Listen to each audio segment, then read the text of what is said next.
He did have a puppy alone for a large part of the day in the apartment when he's teething.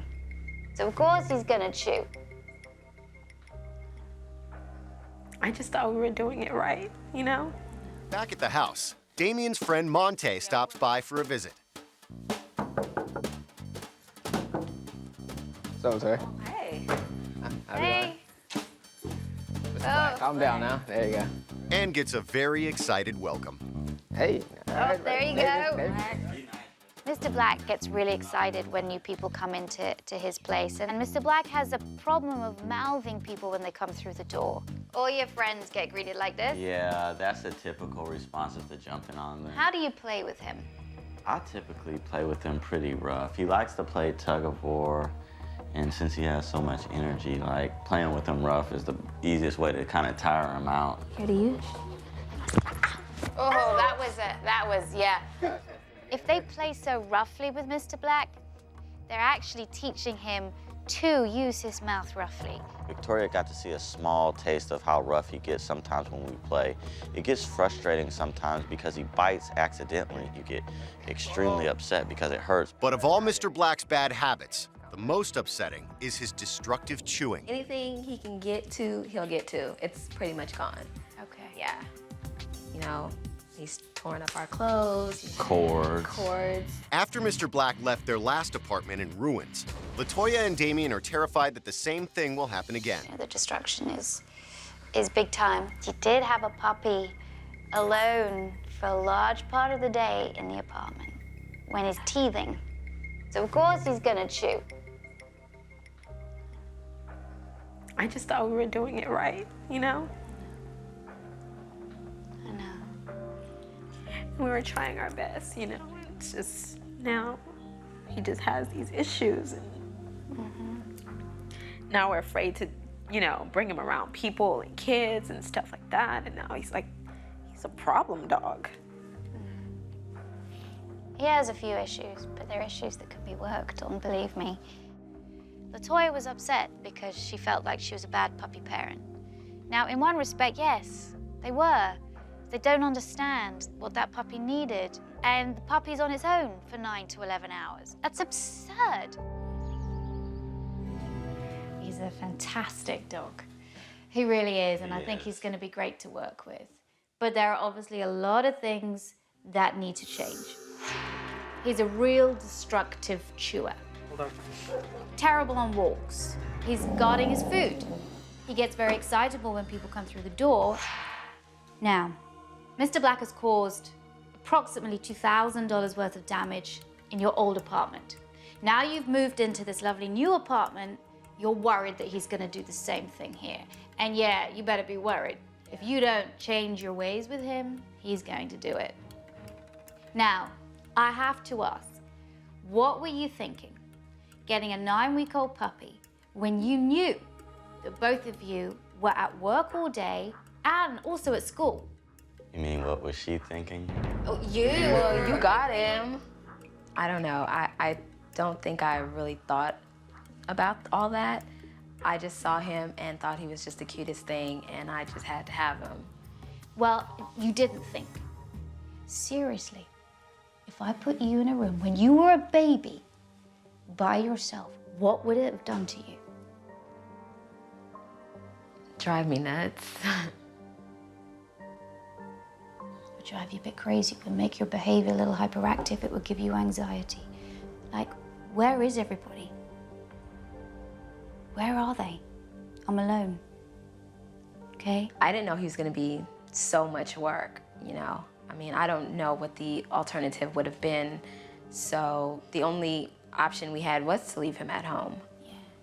Or the other option was to not get a dog in the first place. Or not get such a young dog. You didn't really want a dog yet. LaToya kind of brought you around a little bit. Now, you're the one doing most of the work. How does that make you feel? I get angry at her a lot because I'm like, I told you. Why wouldn't you listen to me?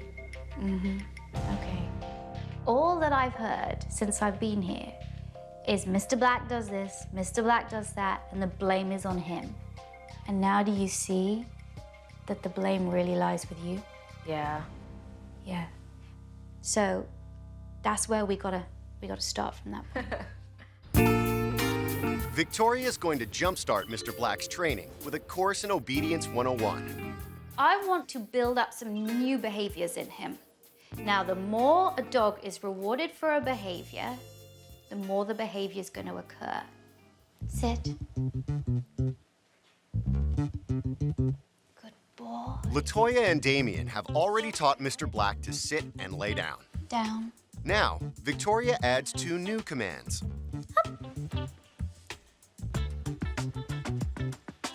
Good boy. Mr. Black is a smart dog and he learned very, very quickly. He needs that mental stimulation so badly. Stand, good boy. The more mental stimulation you give a dog, the less badly behaved it will be, the tireder it'll be. A tired dog is a happy dog. What we're learning is called puppy push-ups. It's a whole little sequence. Sit, down, up, stand. Watch my hand signals. Good. Down. Good boy. Up. Good boy. Stand. Very good. The whole idea about puppy push-ups, good exercise, dogs focusing on you, and just gives a kind of nice little related chain of behaviors. Stay. Latoya and Damien have also taught Mr. Black the stay command. Stay. But they've only been successful at getting him to stay for a couple of seconds. Stay. I wanted just to use the stay command and see if I could open the door with him just staying in one place, and I did it. And I actually have to say I was amazed that he did stay in one place. He was responding so well to that command. I was ecstatic. Very good. Good boy. It's Latoya's turn to practice the puppy push-ups. But first, a very necessary lesson on jumping. Notice, each time he jumps up at me, he doesn't get anything, okay? Now, what you're doing when he jumps up is sometimes you reinforce it, give him a little cuddle and a little or other times when you tell him to get off, say, get down. And that's just gonna make him jump even more, because these are chew toys, yay, whoa! See? The jumping is completely ignored. And in fact, he gets your back and not your front. Latoya takes over the training using the hand signals, verbal commands, Up. and the reward. Good, can I reward him? Good boy. He never, ever listens to Latoya, so it was good to see her finally get some sort of a command and control over him. Doesn't matter, he still stood, don't care? I felt like we really were bonding, like he really was understanding me. Down. Good. I really liked the way Latoya trained. She was in the zone. Her voice was calm, her focus was direct, her hand signals were clear, her body language was strong and confident. I don't think she even realized it, but she's a natural trainer. You're now starting to give him a good canine education. Okay. Encouraged by Mr. Black's progress, Victoria feels it's time to tackle the issue of food guarding head-on.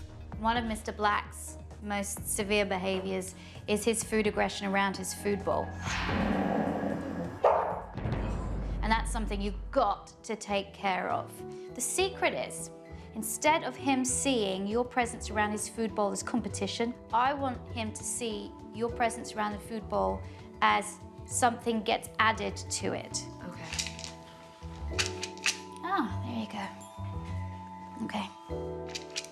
So he probably thinks I put some food in his bowl. I put it down there. That's weird. Nothing in it. Oh, you want some food, do you? Good boy.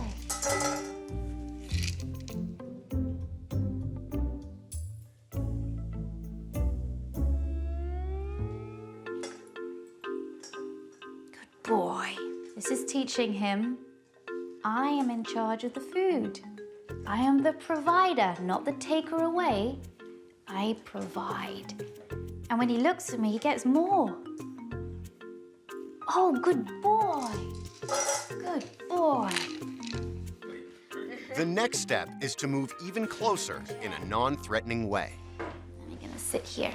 I want Mr. Black to see that me being close to the food bowl is not a threat to you. Now here, you'd be tempted to stroke him, but I just wouldn't.